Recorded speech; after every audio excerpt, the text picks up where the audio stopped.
முழுமையான உடையுடன் பால்வெட்டு தொழிலாளி ஒருவரது உடலின் எலும்புக்கூடு கொலக்கத்தில் கம்புங் படாங் பசாரில் நேற்று காலையில் கண்டுபிடிக்கப்பட்டது.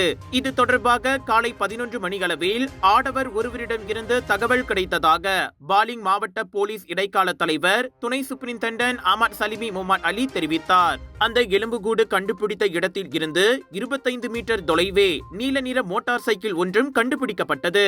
காலியான ஒரு டின்னின் மேல் கால் வைத்திருந்த நிலையில் இறந்து கிடந்த ஆடவரின் இடதுபுற பகுதியில் ஒரு கத்தியும் காணப்பட்டது. அந்த ஆடவர் காணாமல் போனதாக கடந்த ஆகஸ்ட் 29ஆம் தேதி அவரது மனைவி போலீசில் புகார் செய்திருந்தார்.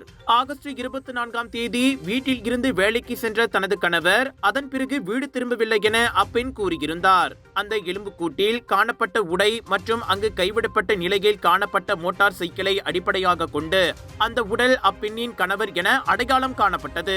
விலையோ மலிவு, செலவோ குறைவு, தரமோ உயர்வு, மனமோ நிறைவு. மக்களின் தேர்வு என்ரிகோஸ் முழு ஆடை சத்துள்ள பால்மாவு.